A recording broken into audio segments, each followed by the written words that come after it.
Okay, so my name is Nicole Carter. I'm a part of the digital curriculum crew. Prior to moving into Beaverton, I was a language arts teacher, and I did the flipped classroom model with my middle school language arts class for several years in a row. And turned out that I really enjoyed the idea of making videos of my lecture content, probably mostly because it really lended itself. I didn't know I was doing it at the time. I hadn't been properly trained in any kind of workshop model.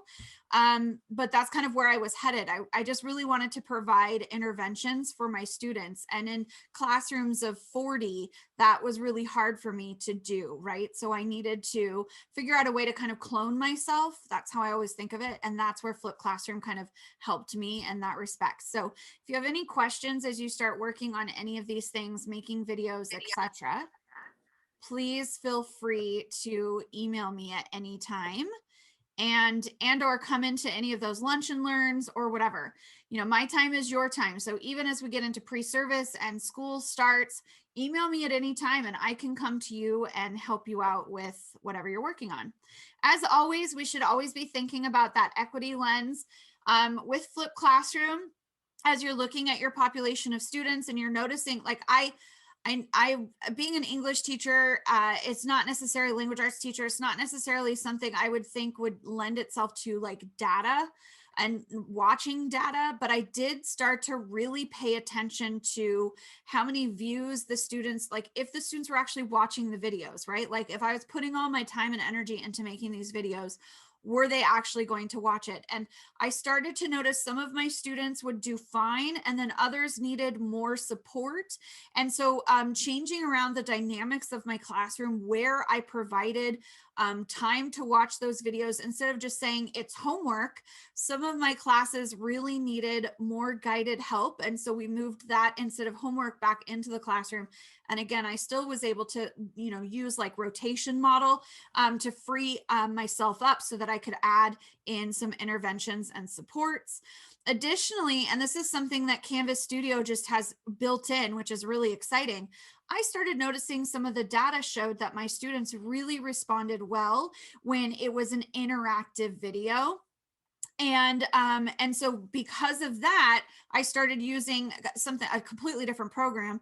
But Canvas Studio actually allows us to make interactive videos. So that's really great. So all of these are like pieces where I'm like trying to make decisions that work best for my students, provide all of the scaffolds. I'm thinking who is, you know, kind of being left out in some of the materials and curriculums I'm using, as well as, you know, how can I best support the kids? So just all of those things take into account. Now, when we think about why the flipped classroom works, and especially hopefully you've recognized this coming out of the pandemic, relationships are so important. And as we move away from thinking about, you know, a lecture style teacher at the center of the classroom talking to or at the students, we are thinking more about how we build those relationships with the kids. And that face-to-face time is incredibly important. And so that's kind of where we start to flip the script and flip the thinking. So instead of me lecturing in front of the class, I'm now lecturing on a video, and the kids hopefully can watch that as homework, or like I said before, you can kind of change around how your classroom is structured and provide some time in class for those videos to be watched. Also be thinking about the fact that when you have your information recorded, students can rewatch, they can slow you down, and they can rewind when they don't understand a specific section. So this is good for all students, but we also have to make sure we teach them how to watch the video. If you already have slide decks and you are kind of like thinking about transitioning away from that kind of more lecture-based model, then you're already ready to go. If you've got those slide decks, especially after last year, to start putting those into a video format. If you need to do more drawing-based, note-based, working through equations like in math or science, then accessing an iPad or even borrowing one of the Chromebooks, the touchscreen Chromebooks, is easier to do annotated videos than trying to annotate with our laptops with the trackpad. that's just kind of a crazy thing. So just keep that in mind and make sure that you have access to that if that's something you're interested in doing. And then again, because we have access to Canvas Studio, you can do all of that really easily. Canvas Studio basically allows you to have the pro version of Screencast-O-Matic on your computer. And the only thing that it does not do for you is, well, it might actually, now that we'll have to go back in and look and see. I was going to say it might not allow for your face to show up as you're screencasting, but it actually might. But there's a workaround if it doesn't. I know I sometimes have issues when I'm doing a Zoom and I want to do like a screencasting. It doesn't always work. So we'll see when we go into the live demo if that face thing pops up, because now I'm like, my memory is not being jogged. So when we think about the flipped classroom model, it's a journey. It takes some time. So don't be hard on yourself. When I first started, I was working on kind of standards-based grading, backwards planning, knowing how I wanted to get my kids where I wanted them to be, but also being told that there's all these other things I had to get done as well.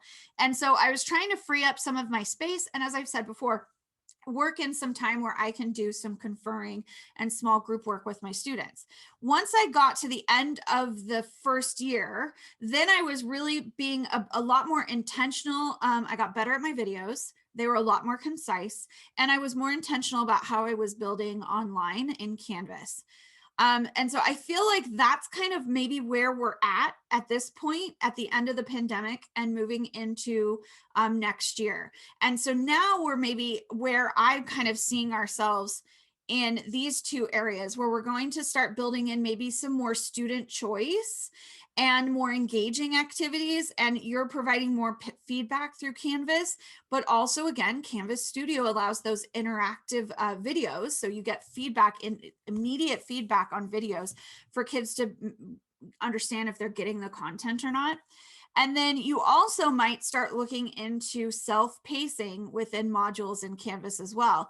And again, those videos, the video content really helps with self-pacing, because as it takes a little bit of time on the front end, but once you build that content out, the kids are moving through the content, you're facilitating them, you're checking in as they need you, but you're kind of free to move around the room instead of stuck at the front lecturing, right? So they're a little bit more self-paced. So that's kind of where we go. But as you saw, it took several years to get to that point.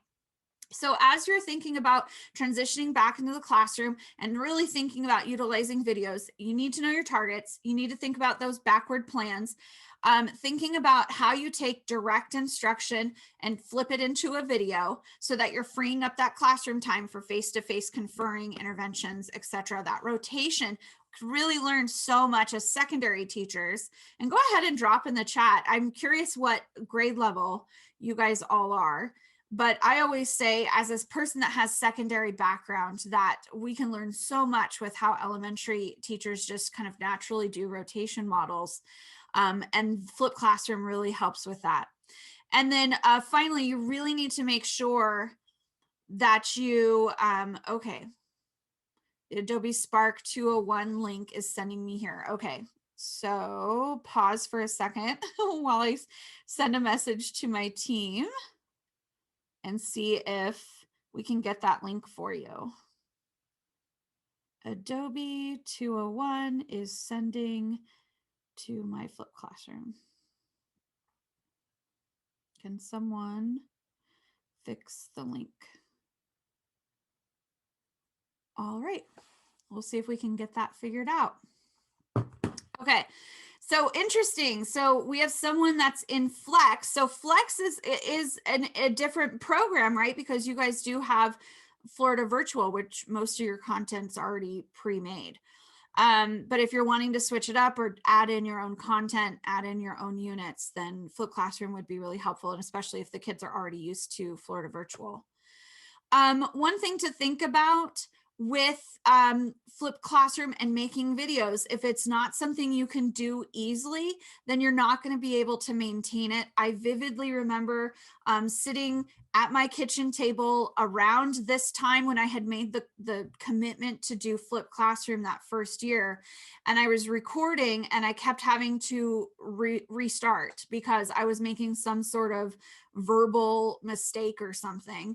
And I wanted it to be perfect. And I mean, 2 hours later, I still hadn't gotten, 10 minutes of video recorded. And so, I finally kind of like had a talking to with myself, and I was like, okay, like get it done. This next video, you press record, get it done. And if you can't, then you're not going to be able to do this, because you can't sit here for 3 hours to make a 10-minute video for every single day of the week.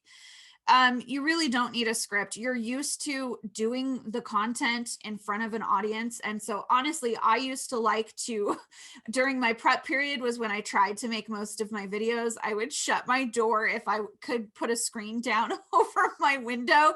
I might even turn my lights off so that I was like sitting in an empty room, because I would then talk like this. I would gesticulate and talk as if I had an audience, so that it sounded normal and not robotic. And I just, would go off, but I never really liked people watching me while I did it. So I tried to do it during my prep period, while I was alone.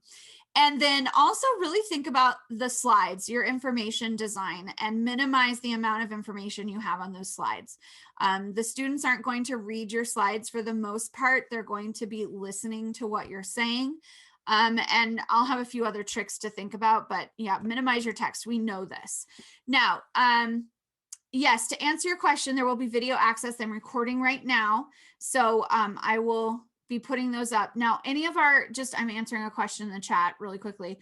To anyone that is interested in any of our vendors, some of our vendors allow us to record and some of our vendors don't. So I don't always know if you're trying to decide between a session by one of the Beaverton employees versus a vendor. I probably would go to the vendor, because we can't guarantee that they're going to let us record. Whereas your Beaverton employee person will always record, hopefully, if they remember, right?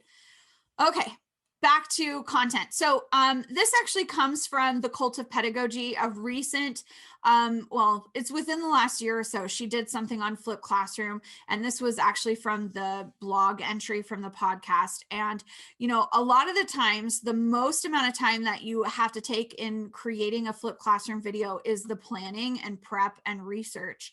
But if you already have those slide decks, like you used a lot of slide decks last year during Zoom, right? So if you've already got that prepared, most of your work is already done.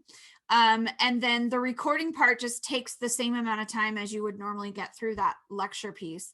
And, the enhancing part is like, are you going to be doing any editing? Are you going to get into Canvas Studio and add your interactive questions? And then the final piece is posting it to the class. And again, if you're doing all of this in Canvas Studio, that 10% time is significantly cut down, because I think it just works easily.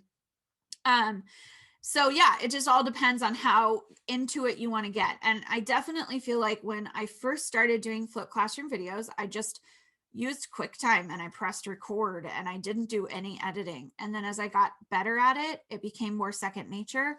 Then I started doing a little bit more editing, and then I started doing this and whatever I, added on as my comfort level got better, right? So just some things to think about. So again, still thinking feasibility. So research shows we should have about 1.5 minutes per grade level, but really guys, try to be under 15 or 10 minutes at best. Now, if you're thinking of a lecture that you normally would give during a 45-minute period, I would not recommend that you create a video that's 45 minutes long. I would actually kind of parcel that out and do it in like at least 3 sections instead of one full 45. Students just have a less amount of attention span to watch those huge long pieces. And also, just in terms of thinking about what are they doing while they're watching the video? I mean, are they taking notes while they're watching the video? Are they answering some of the questions? You're putting those interactive questions in with Canvas Studio. And if you are, then that 10 to 15 minutes can easily take actually 20, 30 minutes to watch, because they're pausing and taking notes and interacting as they go. You don't want it to be a passive experience, right? You want it to be something that they're actually paying attention to and interacting. Their engagement is so different than maybe when we were going through school. They're used to high edits, filters, loud bangs and bongs and sounds. Think TikTok, think YouTube. They're used to like high quality information output. And so, I'm not trying to say, get in there and edit your videos to kingdom come. Like, I just am saying, like, they're used to, higher quality product than we are. My own daughter's going to be an 8th grader. She watched a TikTok video, like a 30-second TikTok video, and then proceeded to take 45 minutes or something using a video edit on her phone to make this incredible TikTok video that I couldn't do if you paid me, right? Like, they just inherently like teach themselves things and are just so used to information coming at them in a different way. So we have to be paying attention to that too. I just really want to reiterate, we really shouldn't be doing 45-minute videos. Okay, now as far as like what do they do when they're watching a video, you need to teach them that they can go at their own pace. A lot of times this is going to be, you can pull in like a YouTube video, you can have them pace using the cog button. They can slow it down or speed it up. You need to teach them how important the pause button is so that if they get overwhelmed, they know that they can pause or stop the video and catch back up. Again, like I said, it's great for all students because you've got that reteaching ability. And then the other thing to think about is trigger icons. And what I mean by that is coming up with symbols. I saw someone said they're an art teacher. So like if you have something that pops up, I always used a pencil. The pencil that my students quickly figured out was the trigger image for them to take notes. Sometimes I had information that I didn't feel was necessary to be in their notes, but I needed to talk about it anyways. And so some slides didn't have the trigger image on it. And then the other ones would have it and they knew, oh, okay, Carter wants us to take notes here. That is also to say that I had to teach them how to take notes. And at first they're doing verbatim notes, which is not what we want them to do. Again, we don't want passive note taking. We want them to synthesize the information. So you have to teach them that piece too. But just thinking about, like art, like if there's something that they need to doodle, if there's something that they need to paint, I don't know. If you're giving them instructions and you want them to try it, is there some sort of trigger image that you could use so that they know, oh, I need to pause here and do whatever she's asking me to do? I realized that this was incredibly helpful for my students. And when I used a different video that wasn't my own and it didn't have the trigger image, they kind of struggled sometimes, to be perfectly honest. So it is very helpful for all students. The trigger image is actually something that I found in an inclusion curriculum book at some point, talking about, having students in your class that had higher needs and that the trigger images were helpful for them, but it's just helpful for all students. So that's a little piece. I always had my students watch and take notes, and then at the end I would have them summarize the information, and then I would also ask them to ask a question about the content. This was just all my way of trying to get the information to stick with them. Now, sometimes they would say, I don't have a question, I understand everything you said there. And then I would have to say, okay, well, put yourself in someone else's shoes. What is a question they might ask if they were confused? I just need you to have some higher order thinking skills here. So speaking of that, I would try really hard to get them to do these higher order thinking skills. So I have 2 options for you. This is one that I would give them. I'd have them print it out and put it in their notebook so they always had access to reference it. But it basically just gave them sentence starters to help them with their questions. And that's available for you in a PDF form if you want to get that. And then more recently, I was reading through the Digital Learning Playbook, I think, and this was in there, or it might have been Visible Learners. One of the things that I think is the coolest is that when you have interactive and I think I have a slide on this later, interactive videos are one of the most effective things you can do in the classroom for retaining of information. And this came from the Visible Learning, where they did the meta research on teacher effectiveness. And so this was kind of asking these different questions, the what, the so what, and the what's next. So very similar to hot questions and summarizing. It's just kind of in kind of a more paragraphy like form. So maybe instead of having them summarize and ask the hot question, I would maybe just give them one of these as a prompt. Okay. Links that I shared before. Yes, I can grab those. Hold on a second. In fact, I'm not sure if I even did share the links in the chat. Let me share that for you guys, because I do have this ready to go for you. So here is the self check-in for everyone.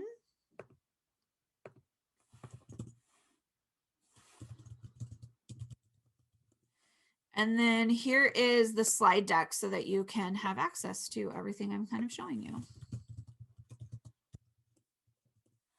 Okay, sorry about that.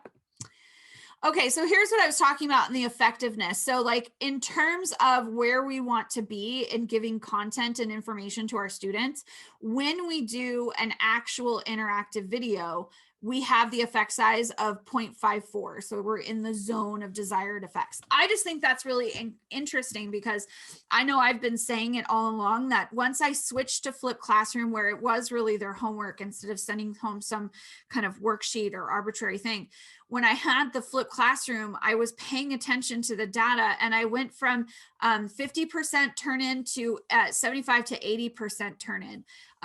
There was something about, and you know, I mean, I was trying to like tease it out too, where I would post, you know, I had this many people watch the video, but I was paying attention to it because it was direct instruction that I needed the kids to have. So I really was watching that information. And again, Canvas Studio gives you a whole bunch of data analytics, so you can easily see how many kids have watched it, how far they've watched it, etc. Another thing to think about too is the potential of guided notes. I will just say this: the first year that I did flip class, I did the videos and I was doing guided notes, and I burnt out. Something had to give, and I decided to give out on guided notes. I did try to come back to it by year 2, because I wasn't necessarily having to make videos for every single thing. But doing both at the same time can be really difficult. So if you have those trigger warnings and you have very clear instructions on what you want the students to do, like watch and take notes, summarize, and ask a question, or whatever it is, as long as you're clear and you're consistent on that, then the kids will pick it up. And I mean, I would say that I knew at the end of the school year, my kids were spot on in note taking in like a lecture based form, even though it was flipped classroom. Like I knew they could go to, at that time I was 8th grade. So I knew they could go to high school and be pretty amazing at sitting in a lecture and taking notes. I knew that they had the skill set for it. Okay, so the other thing to do is to think about your audio. I tend to be a really loud speaker. And so I actually end up I use a little mini microphone, but your audio microphones that you have that have like the actual built-in microphone work really well as well. It cuts back on the background noise, and then it modulates your voice enough that you're not like screaming into the microphone and then super quiet the next time. So I'm really thinking about the audio. And then that was the other thing too, is when I did make my videos on my prep, that tended to be a better time than before school or after school, because usually before school and after school, you have all of those like PA announcements, and you might have people like coming into your room and stuff. So I just found that on my prep period, that was the easiest time, because I wasn't necessarily really interrupted by other people or PA announcements. So all of that kind of trickles into your audio if you're not paying attention to it.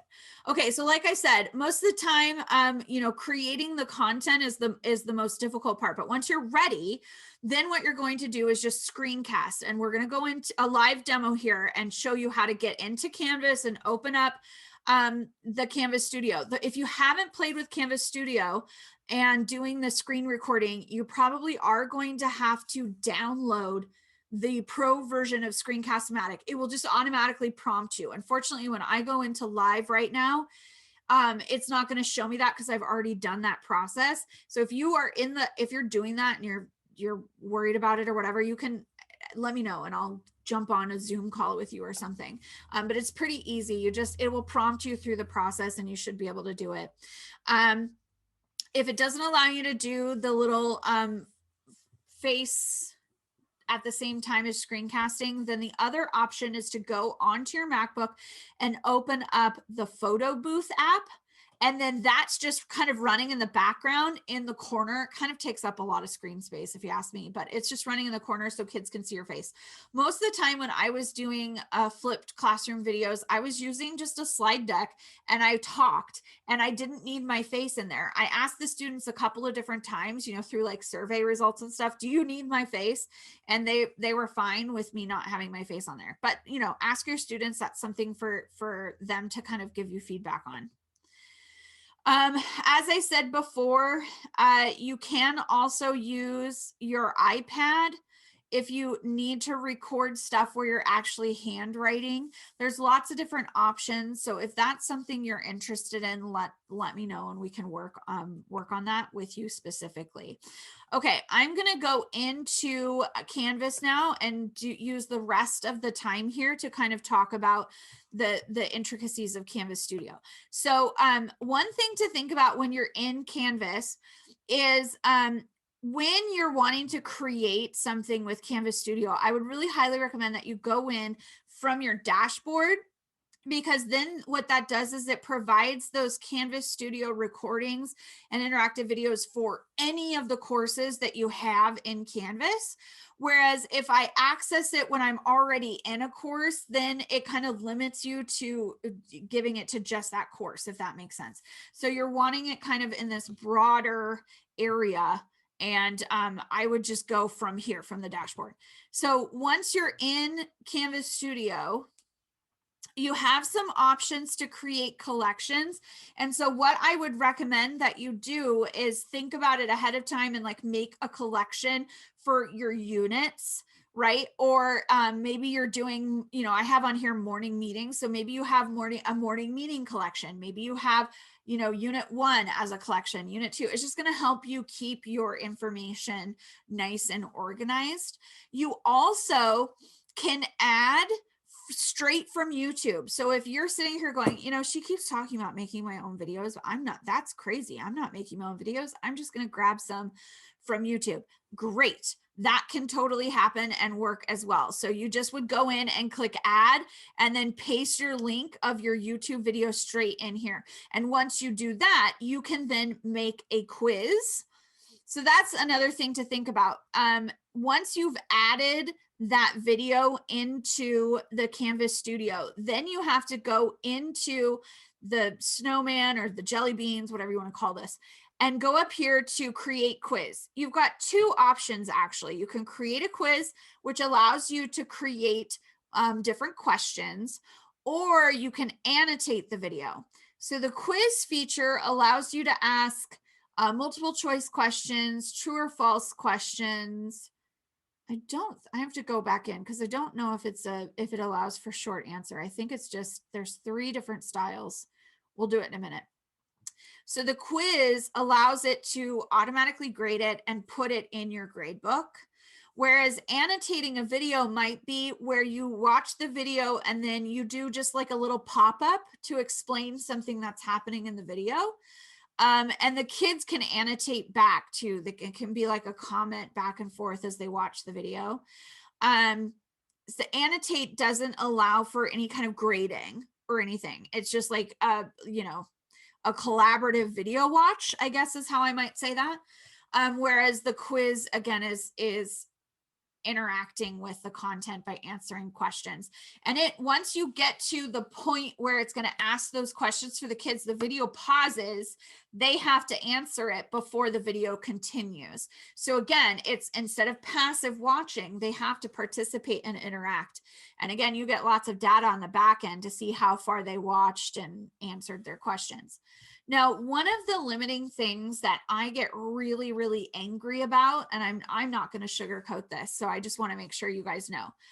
I'm a big proponent for sharing all the things that we create. I do not like the fact that this is, when you share it as a quiz, you can share it to a teammate. So let's say I have, a department and I'm in charge of making a quiz for something, video or something. I'm in charge of making an entire unit. I don't know.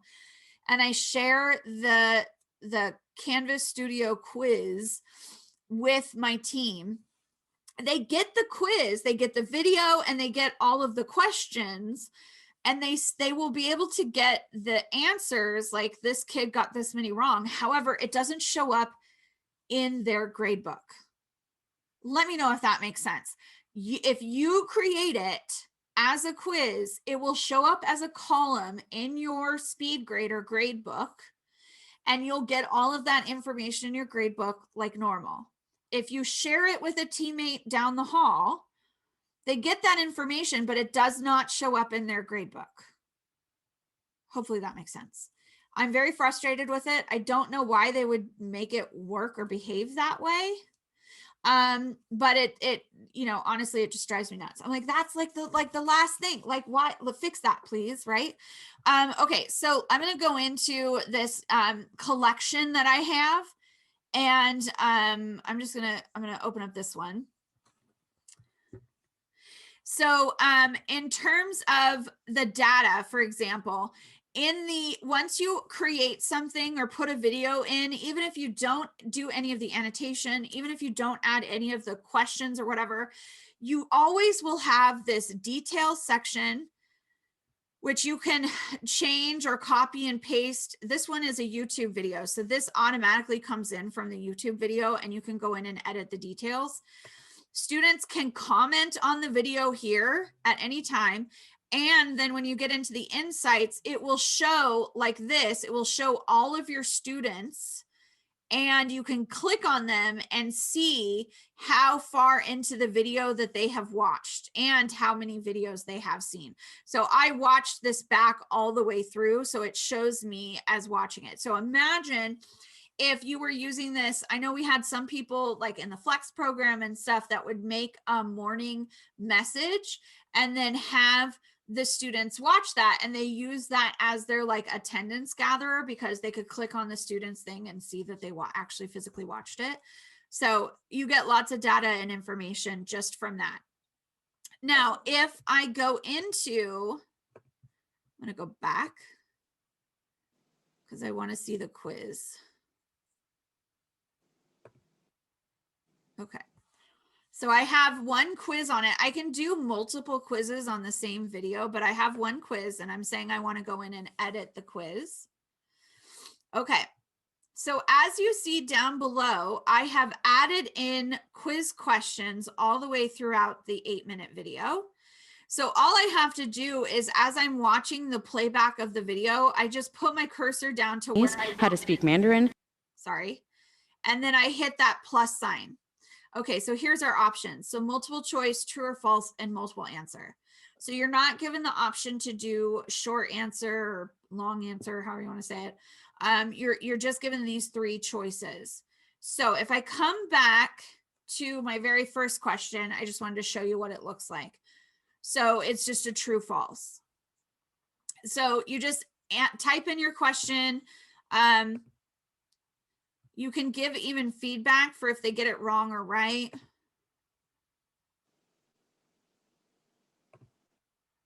And I'll move to another one. Okay, so this one is just a multiple choice. You'll see how I gave it options to shuffle the choices. I don't think I did question feedback. Oh, I did do question feedback. So you can type that in at any time.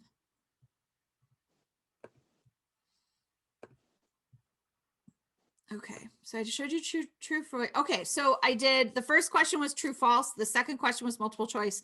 And this one is now multiple answer question. So those are your options. I'm just kind of clicking around, honestly, right now to see if there's anything else I need to show you. So it looks like I turned this on where I hid the question markers on the timeline for the students. So you can toggle that on or off. And then what did it say there? Okay, so then you can either allow or disallow the annotations on the timelines for the kids as well. So that's good to know. So that's kind of it. Like, really, it's pretty simple once you get in there. Now, these are all videos I took from YouTube. Now, if I go back out to Canvas Studio, and I'm going to see what I can see when I get in here. Okay, so screen capture would be what you would use if you had a slide deck of information that you were going through. You're capturing the information that's on your screen. Whereas the webcam would be like what you might do for morning meeting, where you're talking into the webcam and you don't necessarily have like information that needs to be up on the screen. I don't know if this is going to show for you guys. So we'll kind of see. It might just kind of load awkwardly.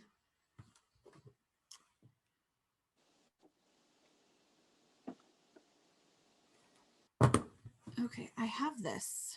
I already have this.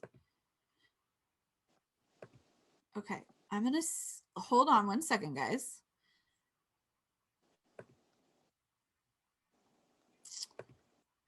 Can you... I don't need you to see that. Okay. I'm gonna move this to the other screen. Are you guys able to see this piece on the screen? Thumbs up.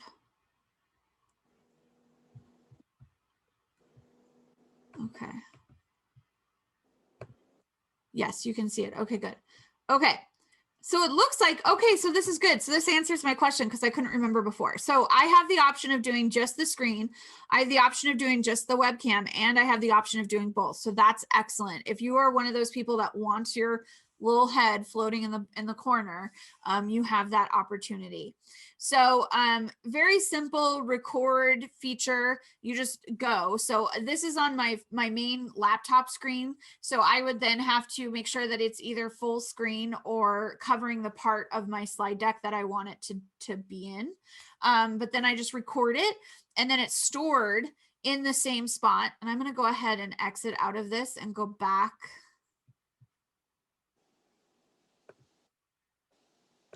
Hold on.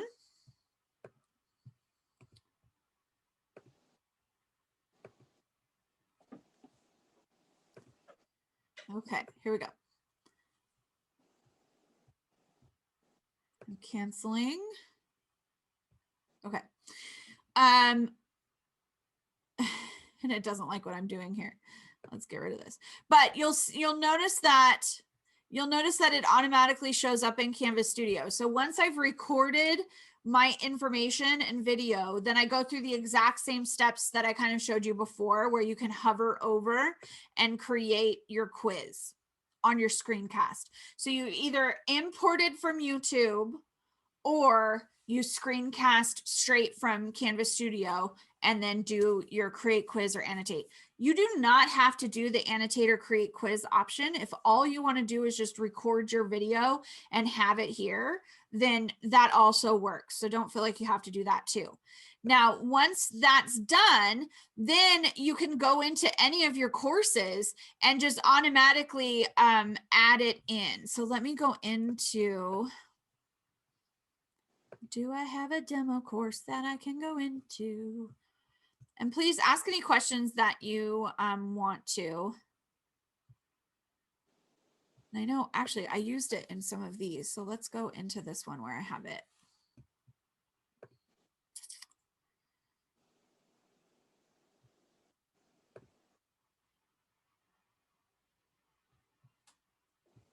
Nope, not that one. Sorry, I'm trying to find one where I already embedded it. Here we go. Okay, so This is a page that I created because I didn't necessarily need to make it as an assignment, because I added the interactive questions with Canvas Studio, which means it's a quiz. It's going to show up in my gradebook as a column because it's in Canvas Studio. So once the students are ready to go, they would just say get started and start watching the video and answering the questions. So when I go into edit mode,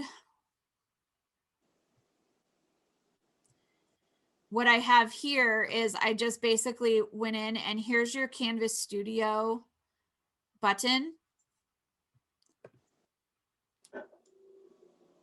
And so I can go into any of my collections that I created, because remember, I created the collections in the dashboard setting, or in the larger kind of, how would I think of that? Like the larger universe of my Canvas, instead of being in my one like course or whatever. So I have access to all of my collections, and then I can just go in and pick the one that I wanted. In this instance, I guess maybe it's this one.